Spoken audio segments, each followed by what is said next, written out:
The last thing Sergeant Dara Calloway remembered clearly was the smell of the desert. Hot iron and creosote, the kind of heat that doesn't wait for noon. Before the light took her. Explosion, not a muzzle flash, something slower and stranger than either.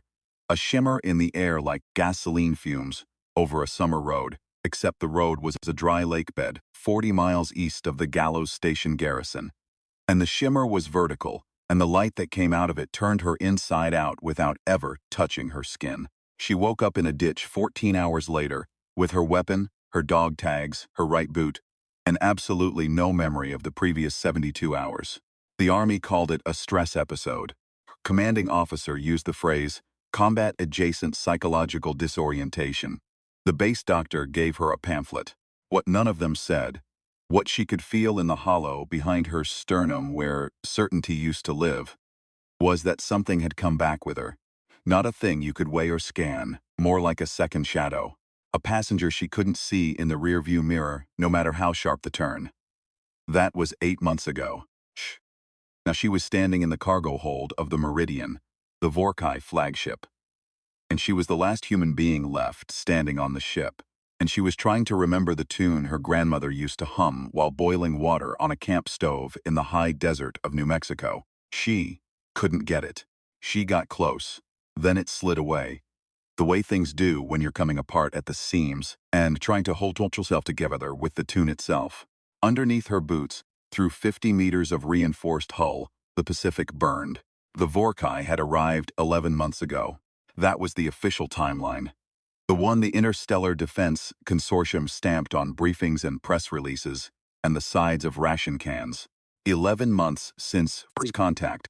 7 months since the preliminary engagement above the Aleutians. 4 months since the fall of the Gallows Station ring. 2 months since Los Angeles, or what they were still calling Los Angeles, stopped transmitting anything at all. She'd been there for 3 of those 4 months after the ring went down. Not fighting, drifting. The word she used in her own head quietly, because it was more honest than the alternatives. She'd drifted through the fractured zones west of the old civilian belt. The neighborhoods that had been walled off. When the Vorkai atmospheric cedar came down, the districts that had been flooded with Vorkai atmospheric chemistry that made humans confused and slow and eventually cooperative. The collaborators called it pacification. The holdouts called it the haze. Dara called it what it was. A kind of dying that didn't announce itself until you were already mostly gone. She hadn't gone, she wasn't sure why, some people didn't. It was one of the things the IDC scientists were trying to understand. Why approximately 9% of the human population showed what they clinically labeled environmental resistance. The resistance manifested differently in different people. Some lost the ability to feel fear. Some developed a kind of hyperclarity, almost hallucinatory in its precision. Some just kept moving when they should have sat down. Dara was in the last category. That was all she was sure of. She just kept moving. The Meridian's hold smelled like ozone, and something biological she didn't have a word for. Something the Vorkai secreted when they were in what their behavior specialists interpreted as a state of calm authority. It was sweet and slightly metallic, and it made her teeth ache. She'd been breathing it for 6 hours since the breach team got her inside. And for the last 2 of those hours, she'd been breathing it alone. Specialist Yuna Okita had gone down in Corridor 3, bleeding from both ears, the biological agent in the ship's recirculated air having finally overwhelmed her resistance. Earl Tirani had made it as far as the secondary relay junction before his legs stopped working. He'd handed her his toolkit and told her she was going to make it in a voice that was very matter-of-fact, the way people sound when they're giving you something real, because there's no time left for anything dressed up.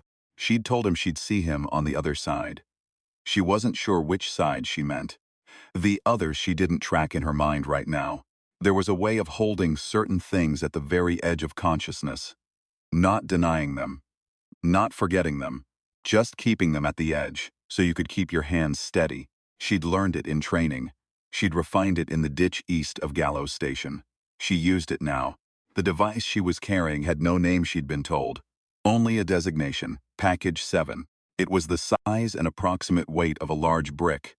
Matte gray. and it had 3 inputs and a status light that had been green when they left the drop point and was now cycling between amber and something that might have been described, charitably, as a stressed amber. The briefing had used the phrase, catastrophic cascading resonance disruption. The physicist who'd delivered the briefing had used the phrase with the particular combination of excitement and terror that Dara had come to recognize in the people who understood what they were building and were building it anyway, because the alternative was worse. The Vorkai used quantum-entangled relay nodes to coordinate their atmospheric seeders across the Pacific Theater. The nodes were woven into the meridian's central architecture, the way nerves are woven into a spinal column.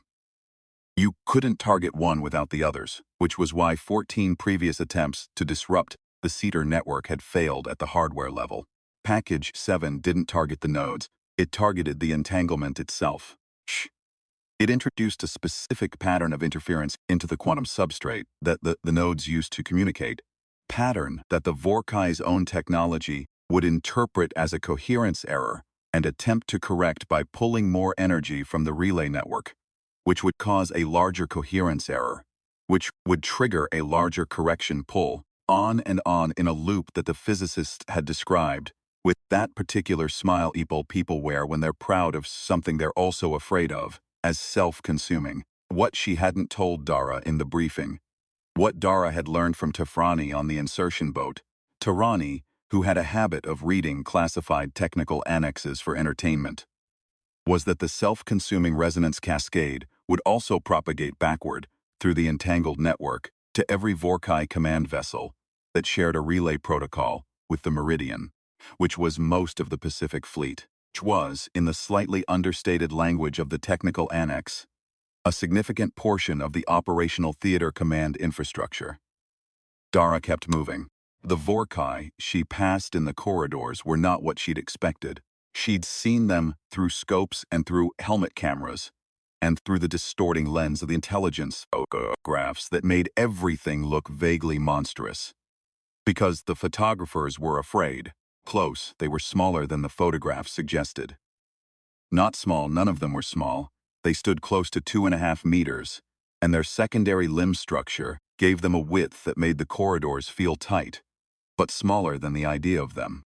They moved with an efficiency she recognized, the economy of motion of something that has been doing a job for a long time. Some of them looked at her as she passed. Their sensory organs were not eyes in the human sense. 3 lateral clusters of bioluminescent tissue that pulsed with what the xenobiologist believed was a form of sonar vision, reading the world in reflected sound rather than light. What she saw in those clusters wasn't the alien malice of the briefing photographs. It was something more unsettling, curiosity. The calm, patient curiosity of something that has already decided the outcome and is watching the process with interest. She gave them the same look back. She'd been told once by a special operations instructor, whose name she'd forgotten, that the most useful thing you can project at a superior force is a complete absence of any impression that you think you're in trouble. He'd called it demeanor as camouflage. He'd said it like it was a trick. She'd come to understand it as something closer to a discipline. She'd also understood, sometime in the last 2 hours, that the Vorkai she passed were letting her through. Not all of them. She'd had 3 hard contacts in Corridor 5 and Corridor 7, and she'd used Tirani's tools and her own hands and the particular tunnel vision clarity of someone who doesn't have the bandwidth to be scared. But the ones in the deeper sections of the ship, the ones near the relay core, were making room, standing aside. She'd thought it was a function of the atmospheric agent, her perception going strange. Her perception felt sharp. It felt uncomfortably sharp, the way it had felt after the ditch, in the weeks when everything had a clarity she couldn't explain and didn't want to examine too closely. They were letting her through. She filed that away at the edge and kept moving. The relay core was at the geometric center of the Meridian's lower deck, behind a door that wasn't a door in any human mechanical sense.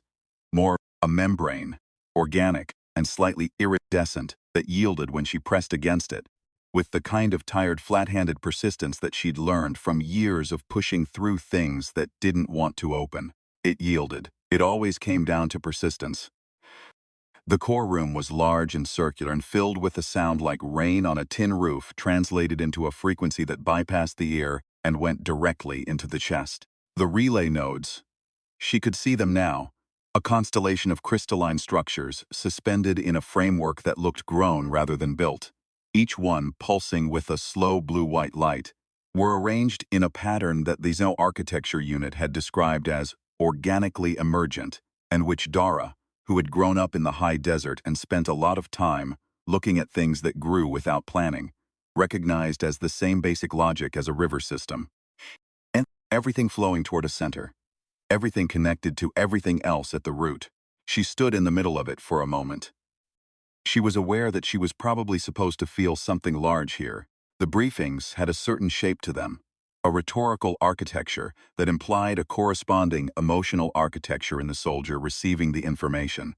A swelling, a weight, a sense of the historical. She didn't feel that. She felt, was tired, in a way that had gone past the physical, into something else, something that lived in the structure of the mind. And she felt the grain of Tehrani's toolkit under her fingers. And she felt the specific cold of the core room, settling into the damp at the back of her neck. And she felt the tune almost come back, the one her grandmother hummed, and then slide away again. She set package 7 on the floor at the base of the nearest relay node. The node's light changed, cycled from blue-white to something in the amber-violet range. And she had the irrational sense that it was looking at her with the same calm curiosity as the Vorkai in the corridors, reading her in reflected frequencies she'd never be able to perceive. She sat down next to the device. The status light on package 7 was now cycling in a way the briefing had not described. It wasn't the green it had started at, wasn't the stressed amber it had been for the last 2 hours. It was something between white and a color she didn't have a word for, and it was pulsing in a rhythm that was, she slowly understood, synchronized with the nodes above her. She thought about the thing she'd been carrying since the ditch east of Gallows Station. The second shadow. She'd never told anyone about it, because there wasn't a form for it, and because the base doctor's pamphlets were already strange enough. She'd come to think of it less as a passenger and more as a version, some other Dara who had come back through the shimmer and hadn't fully separated. She'd come to think of it as the part of her that knew things without knowing how she knew them. The part that had navigated 5 corridors of the Meridian on feel alone. That had found the core room the way you find a room in a building you've never been in, but have somehow dreamed. Part that had understood, in the corridor outside, that the Vorkai were letting her through. She thought, why would they let me through? And then, because she'd been carrying the question at the edge since corridor 7, and it was past time. What does it mean that they let me through? Not that she was not a threat. She was clearly a threat. They knew what package 7 was. They had to, given how precisely they'd positioned themselves in the corridors that were not the ones she needed. They knew she was going to do what she came to do. They had let her come to do it anyway. She turned the possibilities over. They were wrong about what it would accomplish. They believed the disruption cascade wouldn't actually work. They wanted it to work for reasons of their own. Some internal Vorkai politics she didn't have the architecture to understand. A faction that wanted the fleet disrupted. She looked at the device. The strange light, the synchronization with the nodes. They needed her to be here. Her specifically. A human being. A specific kind of human being. 9% environmental resistance. The haze that didn't take. The ditch in the desert and the shimmer and the second shadow, she thought. The entanglement. It was the same technology. The Vorkai's atmospheric cedar network and their quantum relay infrastructure were built on the same principle. Entangled pairs, each one linked to its counterpart across distance. Communication at the speed of something faster than light and stranger than physics as she'd been taught it. When the shimmer had taken her in the desert, when it had turned her inside out without touching her skin, it hadn't just disoriented her, it had entangled her. She was a node. The second shadow wasn't a passenger, it was a paired state. It was the version of her that existed on the other side of the connection. And the reason the Vorkai's atmospheric chemistry hadn't worked on her, the reason she'd navigated the Meridian by feel, the reason they'd stood aside in the corridors, They weren't standing aside from a soldier with a bomb. They were making room for a node to reach its counterpart. Package 7 wasn't designed to run on human resonance. It was designed for the relay infrastructure, crystalline lines sewed in a bioluminescent framework. But the physicist had said quantum substrate. She'd said coherence error. She'd said the system would interpret the interference pattern and try to correct for it by pulling more energy. Dara looked at the pulsing light. She thought about her grandmother boiling water in the high desert, the camp stove hissing, the sound of the pressure building under the lid. The tune she hummed that Dara had never learned the name of, had never asked for, had just absorbed over summer mornings until it was part of the architecture of her mind. The same way the desert was, the same way patience was. She placed her hand on package 7. The synchronization changed immediately. Not stopped, not broken, but folded outward, the rhythm expanding to include her pulse, which she could feel in her palm against the casing, which she had not been able to feel before. Heartbeat, 62 beats per minute steady. She'd been told by 3 separate medics over 3 separate years that her resting heart rate, under stress, was clinically anomalous, and that they were noting it in her file with a tone of mild suspicion, as if steadiness in the wrong circumstances was itself a kind of symptom. The node above her pulsed. She felt it in the second shadow. She felt it in the entangled state that the shimmer had put in her, that the Vorkai chemistry hadn't been able to dissolve, that she'd been carrying since the ditch like a frequency in her bones. She felt the entire network, not intellectually, not in any way she could have mapped or described, but in the way you feel weather come before the sky changes. The pressure shift in the inner ear, the whole Pacific relay system, thousands of nodes, the command vessels, the atmospheric seeders, the vast interlocking machinery of a species that had decided to solve a planet by making it theirs, and had built an apparatus of beautiful, terrible efficiency to do it. She felt all of it. And in the gap between one heartbeat and the next, she felt the thing the physicist hadn't put in the briefing and hadn't put in the technical annex, and might not have known. The relay network was afraid, not the way she was afraid. Not with a body and a history and a tune that wouldn't come back. Something structurally analogous. A system's recognition of a state it could not resolve. A coherence it couldn't maintain. Something in its substrate that registered the presence of a human entangled node, the way a river registers a boulder. Not by understanding it. By going around it. By routing and rerouting, until the pressure builds behind the obstacle into something you can no longer call controlled, she thought. This is what they let me in for, not to trigger the device, to be the device. She thought of Tyranny, handing her the toolkit with that matter-of-fact voice. She thought of Yuna Okita, who had loved extremely bad disaster movies, and had watched them on her bunk with a plate of food and a running commentary that was somehow both deeply critical and completely affectionate. She thought of Los Angeles not transmitting anymore. She thought, okay, she didn't trigger package 7. She just stayed. Stayed with her hand on the casing, and her heartbeat steady at 62 beats per minute, and the second shadow in her bones, connecting her to the entangled counterpart on the other side of the shimmer, the other side of whatever the desert had done to her. And she let the relay network read her. She let it try to process her resonance. She let it pull on the connection the way a coherence error would pull on relay energy, except she wasn't a coherence error. She was a human being in a specific place, at a specific frequency, who had been through a specific thing, and the network could not resolve her because she was not resolvable in the terms the network had been built to use. She was not a malfunction. She was a condition the system had no category for. She hummed, not consciously. Later, she wouldn't be able to say when it had started, or whether she'd chosen it. Somewhere in the expanding synchronization, in the pressure building behind her in the relay infrastructure, the tune came back. Grandmother's tune, the one with no name. She hummed it quietly in the relay core of the Vorkai flagship, and the status light on package 7 went very white, and then very not any color. She had a word, for in the nodes above her pulsed once. All of them in unison, a single beat of blue-white light that was nothing like their previous rhythm, and then went dark. All of them, at once. The sound like rain on a tin roof stopped. In the silence she could hear the ship, The deep structural hum of a vessel this size, the vibration of its drive systems, the ambient biology of its architecture. It sounded, in the silence after the nodes went out, very large and very quiet, the way the desert sounds after a long noise stops. She sat there for a moment. Then she got up, because she had a sergeant's instinct about sitting down in enemy territory.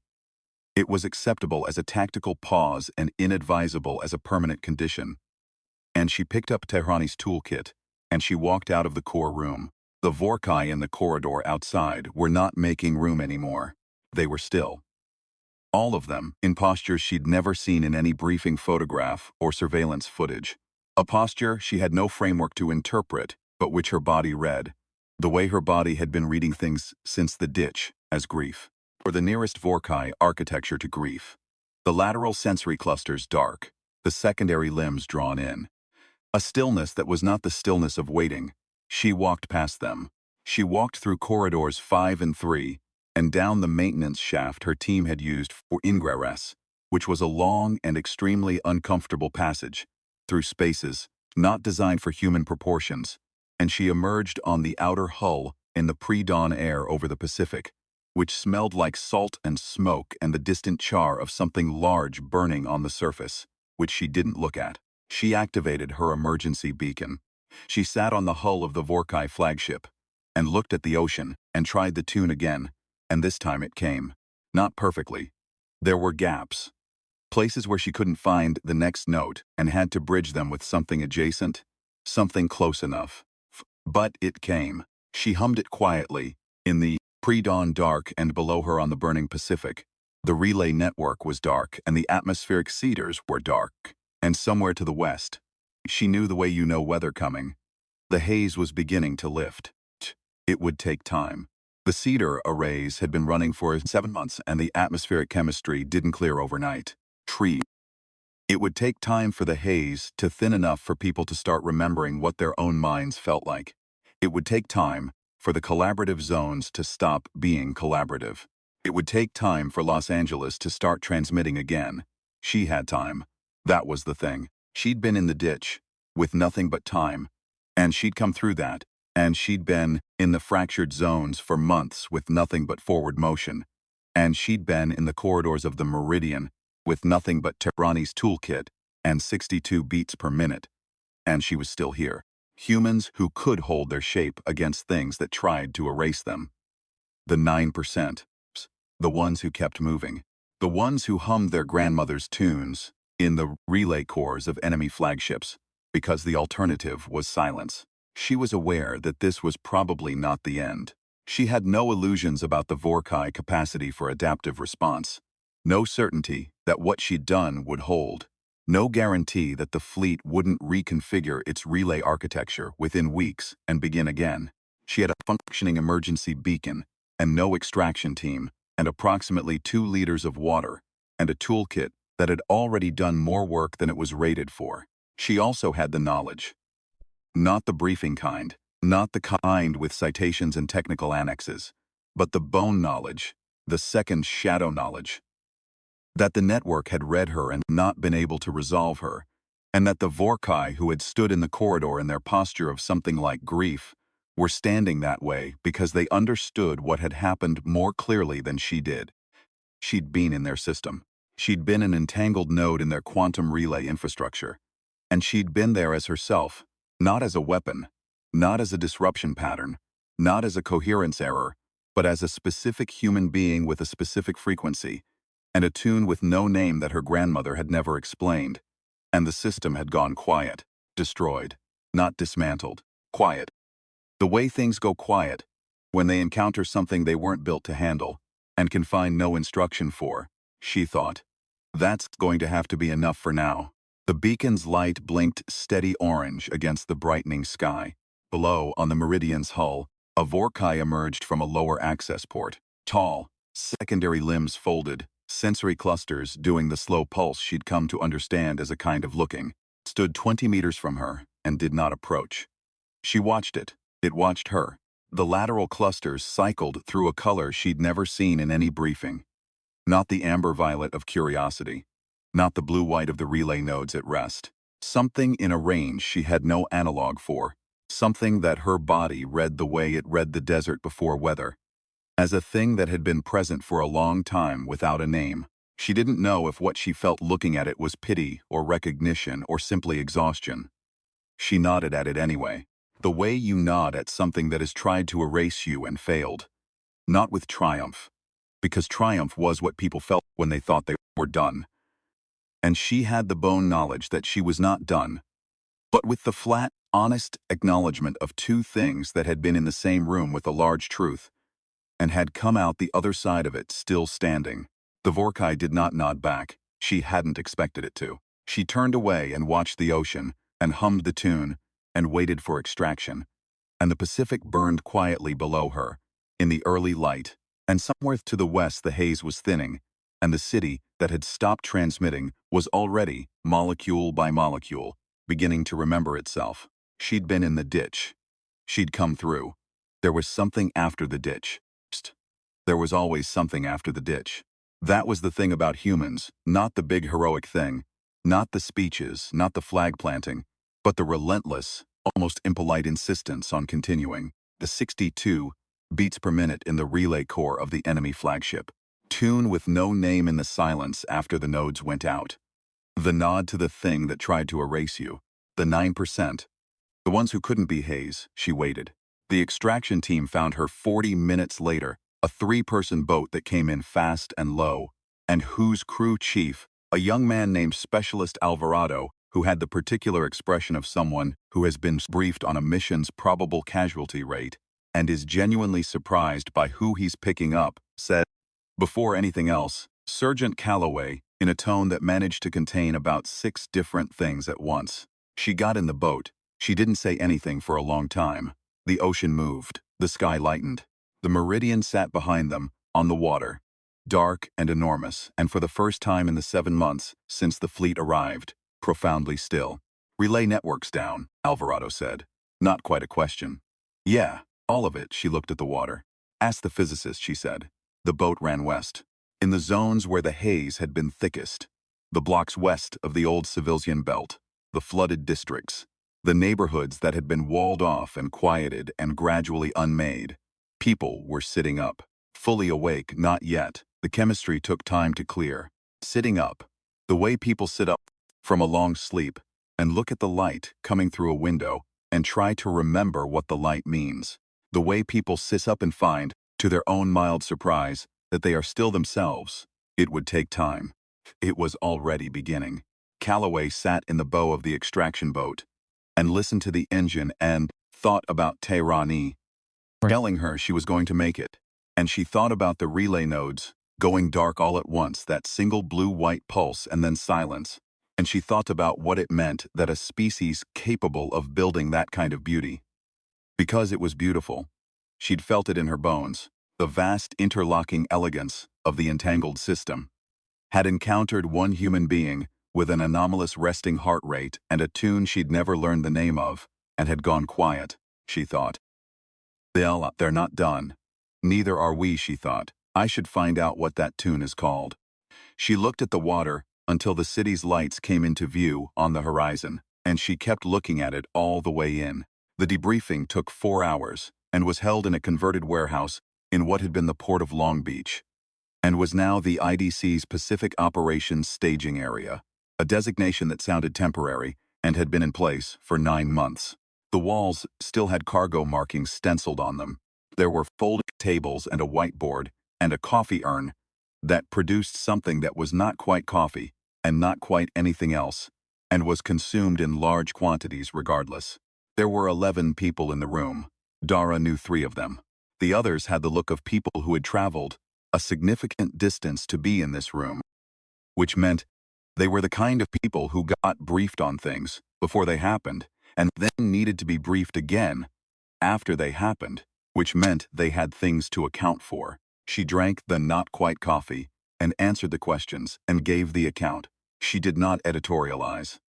She had learned that debriefs went faster without editorializing, and that the things you left out of the official account were sometimes the only things that remained yours. She did not tell them about the second shadow. She did not tell them about the synchronization between her pulse and the device's status light. She did not tell them about the tune.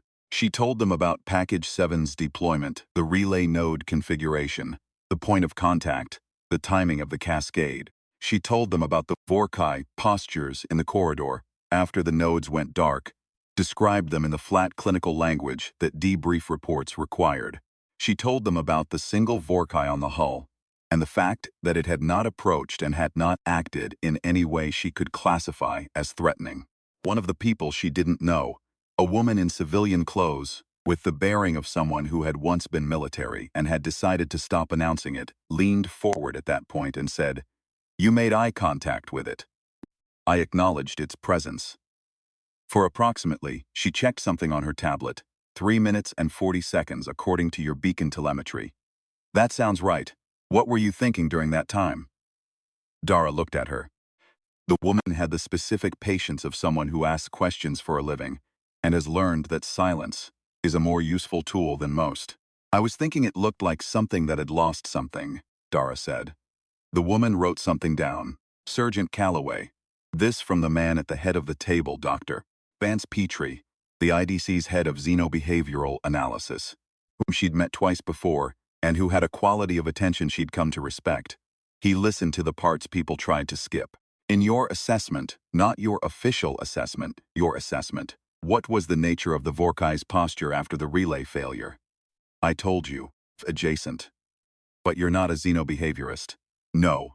So what gave you that reading? She thought about this. She thought about the bone knowledge. The second shadow, the way she'd been reading things since the ditch east of Gallows Station. She thought about the 11 people in the room, and the folding tables, and the coffee urn, and the institutional distance between what she understood and what she could usefully say. Pattern recognition, she said. The secondary limb position, the sensory cluster state, bilateral inward orientation. It's what a lot of animals do when they're in a state of contraction, pulling in. It read as withdrawal, rather than threat posture. I've seen enough threat postures. Petrie wrote something. The woman in civilian clothes looked at her with an expression that she couldn't parse and that she stored, like the Vorkai posture. At the edge of consciousness. The debrief concluded.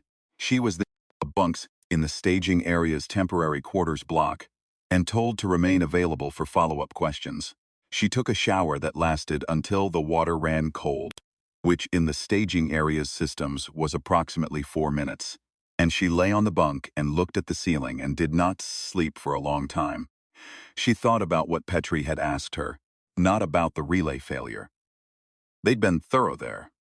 Methodical, working through the technical sequence with the care of people who needed to understand something before they could use it. What he'd asked her about was the Vorkai, what she'd read in its posture, whether it had looked at her, the way she'd looked at it. She thought about the relay network reading her and not being able to resolve her. She thought about the word that the physicist had used for what Package 7 was supposed to cause. Self-consuming, the system pulling energy to correct a coherence error until the correction became the error. She thought about the Vorkai standing in the corridor after the nodes went dark, lateral clusters dim, secondary limbs pulled in. She thought, what does it mean to build something that consumes itself when it encounters something it can't resolve? She didn't have an answer. She had the question, which was more than she'd had, in the ditch east of Gallows Station, where she'd had nothing but forward motion and an unexamined certainty that forward was the direction to go. That certainty hadn't left. It had just gotten more complicated. Complicated was fine. Complicated meant there was more architecture to the thing, more to understand. She could work with complicated. She slept. She dreamed about the relay core, the nodes pulsing, the sound like rain on a tin roof. In the dream, she wasn't afraid, and she wasn't certain, and she wasn't anything that had a clean name. She was just there, with her hand on the device, and the second shadow in her bones, and the tune coming back in pieces. In the dream, the tune had a name. She couldn't read it when she woke up. 3 days later, the physicist, Dr. Sable, the one with the briefing and the smile she'd been thinking about, arrived at the staging area and asked to meet with her privately. They sat in the warehouse's small side office, which smelled like rust and old paperwork, and Dr. Sable put a tablet on the table between them showing a graph that Dara couldn't interpret and said, "Can I tell you what we think actually happened? Please." The physicist looked at her with the expression she'd been carrying since the canned briefing version of it. Excitement and fear fold together into something that came out as an unusual kind of calm. Package 7 was designed to introduce a resonance interference pattern into the quantum substrate of the relay network. The pattern would cause a coherence error that the system would try to correct by drawing more entangled energy, which would cause a larger error, and so on. Self-consuming scade. She tapped the graph. What we actually recorded in the relay failure telemetry. The Vorkai shared it with us, which is itself something I have a lot of feelings about, is not that. What is it? The cascade originated not from Package 7 but from a resonance source within the core room that Package 7 then amplified. The resonance source was, she paused. She paused. Was the pause of someone who has been working in exact language for a long time and is about to say something that exact language isn't quite built for. Biological. Specifically, it was consistent with a human central nervous system in a state of entangled coherence with the relay infrastructure. Dara looked at the graph, telling me it was me. I'm telling you that you were already a node. Whatever happened to you in the desert, the rift event at Gallows Station, entangled you with the Vorkai relay network the way their manufactured nodes are entangled, and you're the 9%. The chemistry didn't take, which means you maintained your own coherence pattern instead of being overwritten by theirs. She tapped the graph again. You introduced your coherence pattern into the network, your specific, individual, unresolvable coherence, and the network tried to correct for me until it couldn't. They sat with that for a moment. How long have you known, Dara asked, that you were entangled? We suspected after Gallows Station. The 9% data was accumulating. Correlation between rift proximity and environmental resistance was.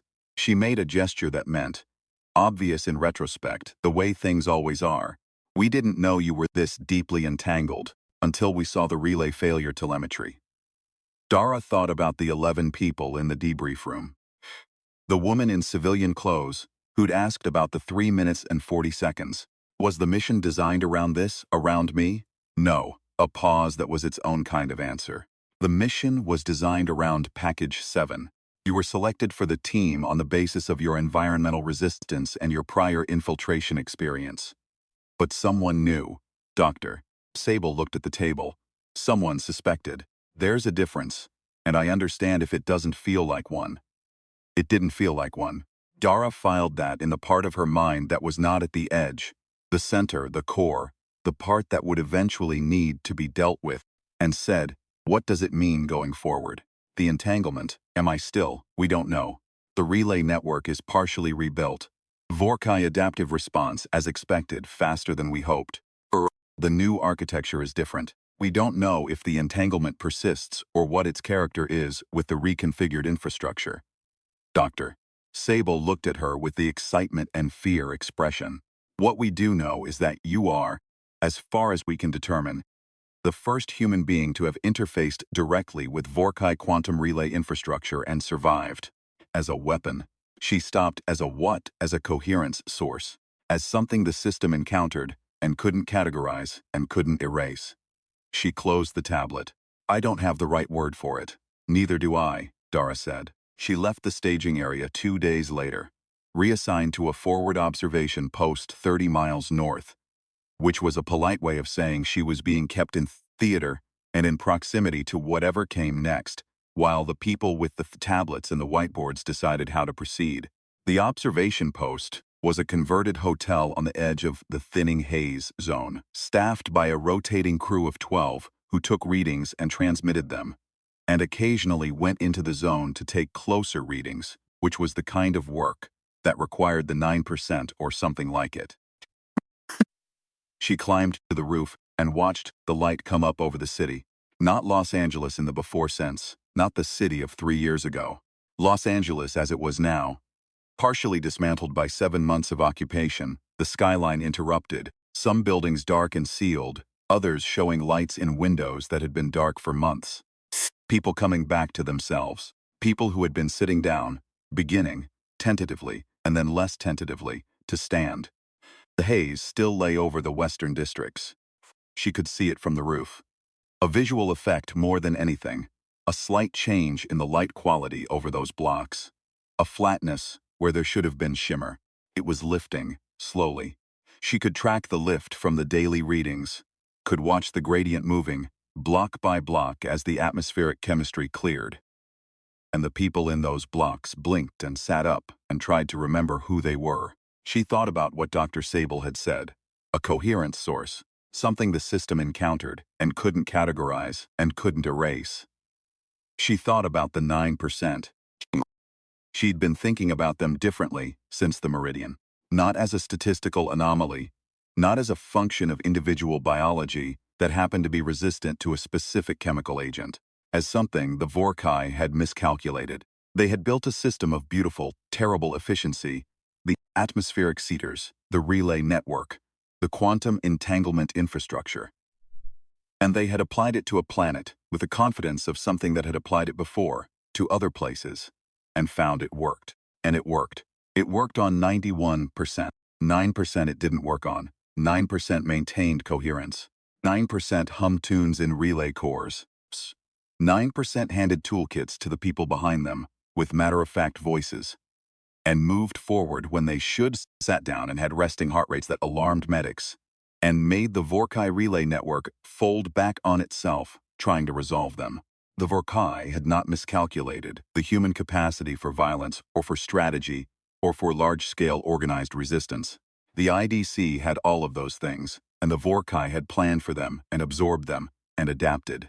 What they had not planned for was the specific, individual, unresolvable quality of a human being who refused to be overwritten, not through strength, not through firepower, through the particular stubbornness of a consciousness that had been through something that should have unmade it and had come through the other side still humming a tune it couldn't name. The city's lights came on in the dawn.